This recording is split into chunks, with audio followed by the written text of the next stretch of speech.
Hey guys, I wanted to share a technique with you that can be really killer this time of year when bass are about to move up and spawn and get in that, you know, little finicky cruising type deal, or maybe they are spawning, they're just a little bit deeper.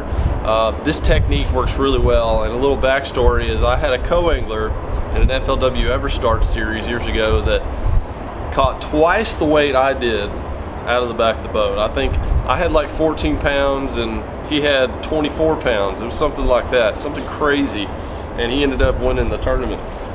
Fishing a fluke or magic shad, some sort of, whatever your fluke style bait is of preference, watermelon red, watermelon candy, some sort of that variation, maybe green pumpkin if it's pretty stained, but you're trying to imitate those bluegill.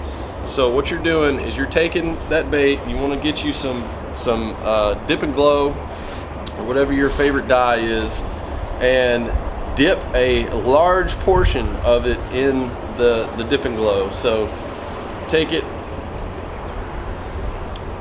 and it's not just a little accent, it's like the half of the bait, a quarter to half of the bait. Really accent that thing out. We'll let that dry. Don't want to get this on the boat carpet. And you want to rig this on a very sharp hook and use about 12 to 14 pound fluorocarbon line. Something that's a little light. This is more of a finesse tactic. But I'm using a 4/0 wide gap hook here. Just rig that through the nose. And at this point, it's weightless. So just rig that on there.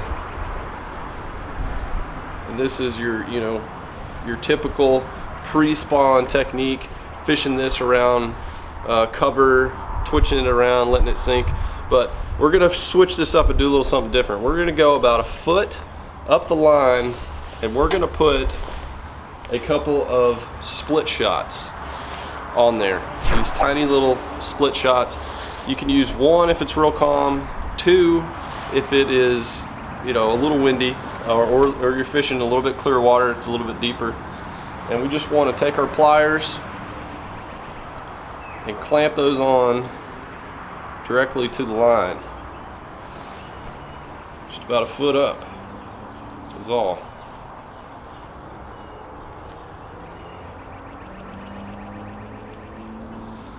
Go ahead and do another one here. And that is basically it. But what happens is this bait will glide through the water. You just kind of slowly pull it along and it glides around. And when those big bass around those stumps or lily pads or whatever it is, grass lines, you know, in that area where it's transitioning, where you can't see the bottom anymore, they're hanging around there, they hate this thing. And I was literally getting, you know, I was catching smaller fish, throwing a Texas rig, and my co-angler caught a lot of big bass doing this. And for some reason, it really works, and it's very easy to fish. You just have to fish it slow. And I like to fish it on a medium heavy action rod, like I said, 12 to 14 pound fluorocarbon line, and a really sharp hook, because you're not setting the hook really hard with this thing. You don't want to break the line, so you just want to slowly pull into them, use a really sharp hook, and man, it really works. So give that tactic a try next time you're out there. At this time of year is the time to be doing it. It works when the water's around that 60-degree mark, when they start moving up to spawn. So give that a shot. Hope you catch some big bass, guys, and I'll catch y'all later.